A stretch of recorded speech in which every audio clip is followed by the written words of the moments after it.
Crochet might not be the first thing that comes to mind when you're thinking about time management, but why not? We only get a little bit of time every day if we're lucky, or a few times a week to crochet. So why not use that time as efficiently as possible so we can get the projects done that we got so excited about in the first place? Although I do have more time to crochet than maybe others, or more than I used to have, I still don't just sit and crochet 100% of the time, like you might think. Crocheting and working on projects and new patterns is actually a very small percentage of how I spend my day. A lot of times I might be working on a video for you like this, or editing that video, or working on our shop, putting some new collections together, working on the website and making sure that's all up to date and it has all of the latest and greatest information for you, putting together some learning resources, answering emails. I mean, the list goes on and on. So I don't typically sit and crochet very much at all during the day. I have to manage that time as efficiently as possible, or manage how I use that time as efficiently as possible so that I can still get projects done. So over the years, I've come up with a few ways that have really helped me maximize my crochet time. All of these little tips that I want to share with you today, I think are quiet and simple ways that you can increase the amount of crochet time that you have. So this will be a slightly more chatty video than what you might normally see on this channel, but grab a project or your favorite beverage, sit back and relax, and let's talk about some time-saving tips that you can apply to your crochet. One of the very first things I started doing when learning how to crochet and just really becoming obsessed with the craft, long before I ever had B.Hooked or this YouTube channel or my website or design patterns or anything like that, I always had a project with me. I would always tuck it in my purse or like a tote bag or something like that. I would take it with me to work. If I got there a little bit early, I would sit and stitch in the parking lot for, a row or a few stitches or however much time that I had.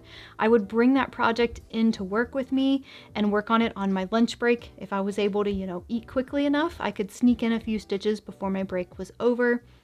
And then of course, anytime I would go to an appointment, a hair appointment, a doctor's appointment, or anything like that, where I was just sitting not doing anything, I had this project that was in my purse and ready to go, and I could always sneak in a few stitches.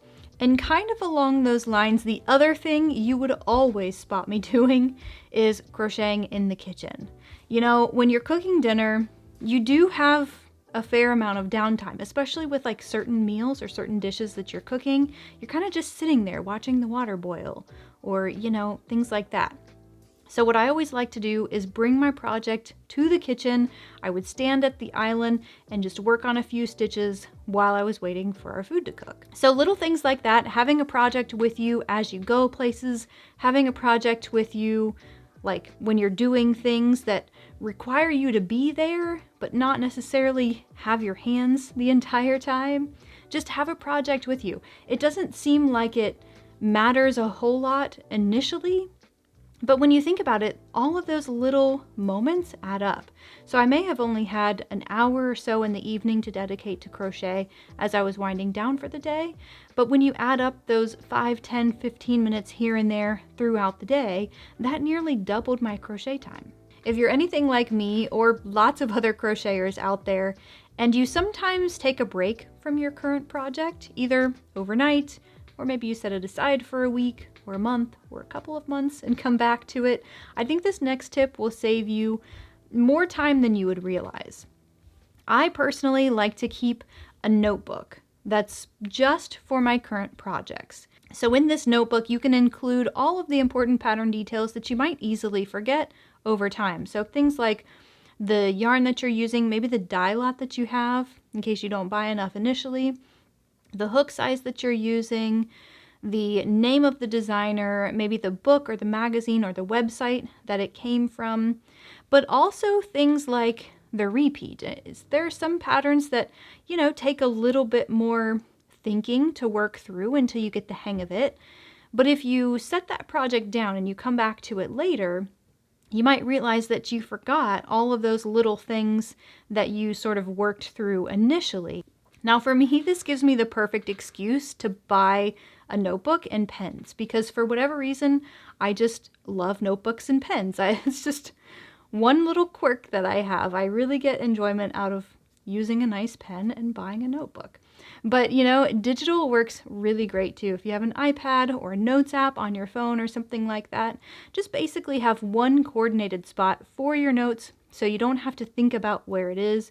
You can tuck it into your project bag or keep it in your purse or wherever your project might be at the time so that you always have it ready to refer to so you can save a little bit of time. Now this next one, this next one is not one that I am very disciplined about practicing, but when I do, I never regret it. And it always saves me time. And that's weaving in ends or just dealing with ends as you go. When you have a project that has a lot of color changes, often the sacrifice is that you have to spend a little bit more time weaving in the ends for all of those color changes. Unless, of course, you're using a pattern or something like that with a different kind of color changing method, something that's a little more color work specific, like intarsia or tapestry crochet where you're working over the non-used colors. But let's say, for instance, you're working on some granny squares and you want to make them really colorful, and it's just easier to change colors as you go.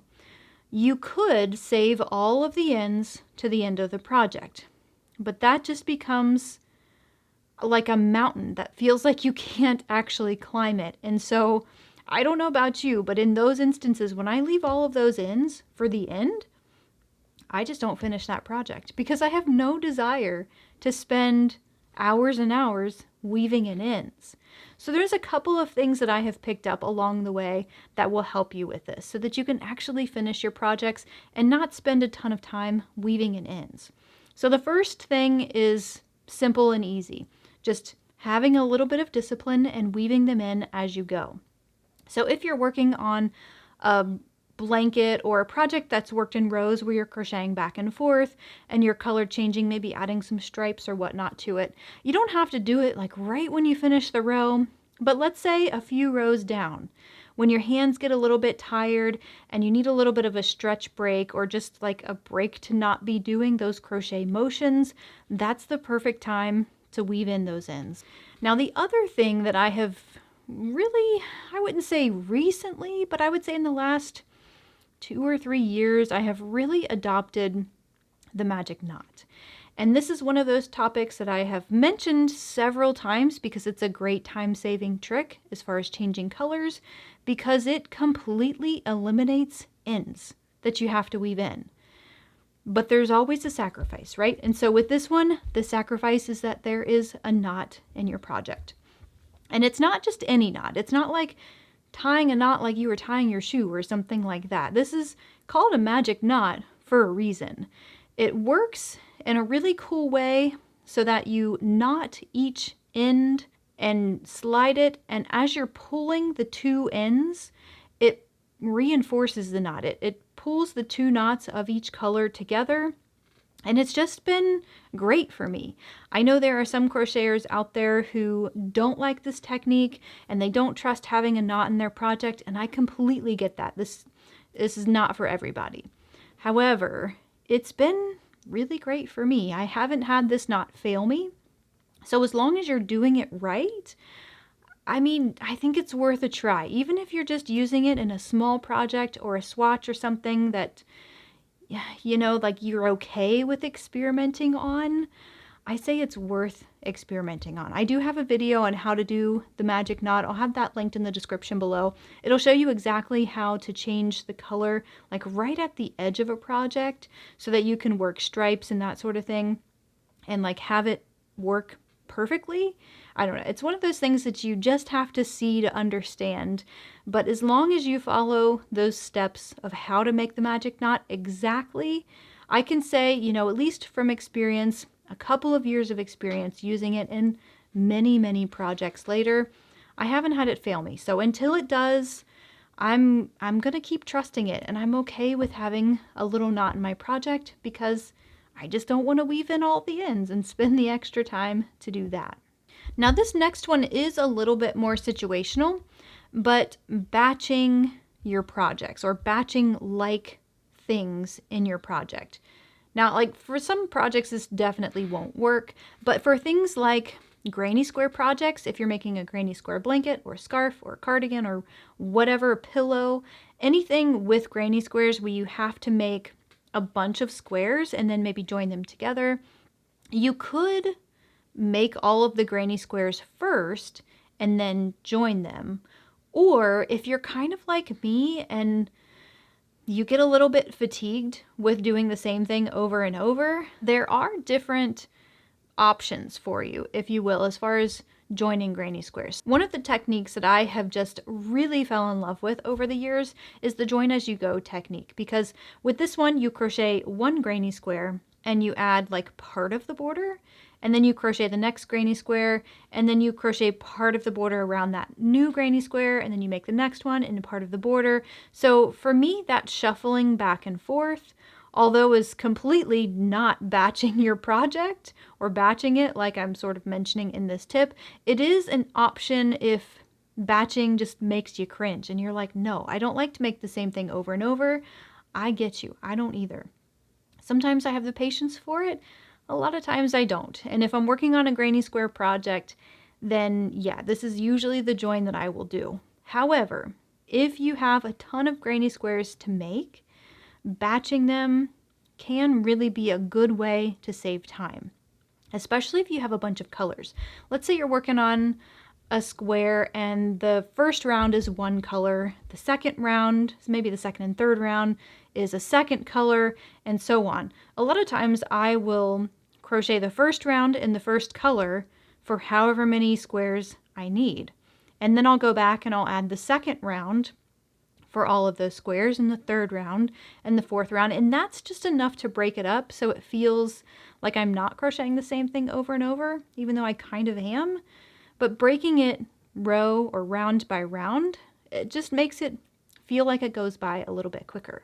For other projects, ways that you can batch might look like crocheting like parts. So let's say you're crocheting a sweater or a cardigan or a top or something like that, where you might have two front panels, a back panel, two sleeves, and then maybe like a collar or some ribbing or something around the edges. What I'll typically do is crochet both of the sleeves and then maybe both of the front pieces, and then maybe I'll save the back piece for last, since that's kind of like the biggest piece to a cardigan or something like that. Now you might have to, customize this or tinker with it a little bit to your liking and how you like to crochet, because sometimes it's great to crochet the same thing over and over and meditative and relaxing. Other times it's kind of monotonous and sort of boring. So play off of your mood and figure out if you want to batch sections of your project or if you want to try to break it up so it feels a little bit different. Now this next tip has saved me time and it's saved me money, so I think it's definitely worth mentioning here. Sometimes buying yarn is kind of like going to the grocery store when you don't have a plan or you don't really know what you have, in your pantry. It's really easy to walk in the grocery store and say, yeah, I don't remember if I have this pasta, so I'm just going to buy another box. And then you get home and you have another box. I can't be the only one that does that, right? I mean, I don't know. It's not with all things, but there are just things in your pantry that you don't use a ton of, and so you forget that you already have them, and then you need it for a special recipe, and you're like, yeah, I don't have that. So you buy it again, and then, oh, look, there you have two of the same thing that you don't use very often. I fall into this trap all the time, and because of it, I keep a running list of the yarns that I have on hand, because I do the same thing with yarn. I might go to the store, think about a project that I want to complete, and find a yarn that I really like for that. But if it's a project or a yarn that I don't use a lot of, then I really have no idea if I actually have this yarn or not, so I might buy it again and then realize I have more, and oh darn, I have more yarn. But I have yarn that now doesn't necessarily have a purpose, and I'm really trying to avoid that this year. So I want to have yarns that have project in mind, that I have, designated and saved for those projects, because I I love yarn and I love collecting yarn and I love having yarn. I love walking into my closet and picking up what I need when I need it. But at the same time, you get to a point where it's just nice to use the yarn that you have. And if you have no idea what you have on hand because maybe you bought it 6 months ago, you can avoid duplicating that purchase at the yarn store if you just have a general idea of what you already have. So this doesn't have to be like a formal inventory list or anything like that. I mean, if you geek out on that kind of stuff, I mean, I kind of do too. So it might be fun to make a yarn inventory, but it doesn't have to be anything that crazy or elaborate. So by just knowing what you have on hand as far as yarn and even hook sizes, if you don't have like a full set of crochet hooks, knowing what you have can save you a trip to the store. It can save you money on buying the thing, and you can get to your project quicker because if maybe you just dig around a little bit longer, you'll find that you actually have that yarn or that hook size that you need for the project you want to start. If you've been crocheting for any amount of time, you probably have a good supply of stitch markers. And if you haven't been crocheting for a long time, you probably have some bobby pins and you hopefully have some scrap yarn, which can also be used as stitch markers. So stitch markers are, great for keeping track of where you are in your pattern, marking specific stitches and that sort of thing. But I like to use them in other ways too that help save me time. And what I mean by that is if I'm in a pattern and I know I have to do something on one side of the work. An example of this is one of the shawls that I have a free pattern on my website. This shawl has sort of a whimsical pattern to it. It's not like your traditional crescent shape that, kind of fans out like a crescent shaped moon. It's sort of like an S shape where it starts off as a crescent, but then it sort of like sweeps in the other direction. And so in order to create this movement in the shawl, you have to do certain things on one side of the shawl versus the other. So instead of thinking about where I am in the pattern and trying to figure out, oh, do I need to increase on this side or was it the other side or did I already increase? You can easily just put a stitch marker on just anywhere in the project that you can see as you're working so that when you're looking at that stitch marker, you know you have to do that thing.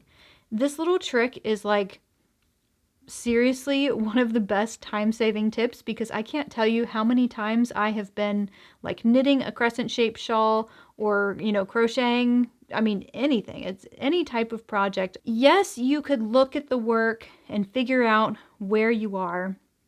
Or you could just say, okay, I'm putting this stitch marker here. When I can see this stitch marker, I know I need to do this thing.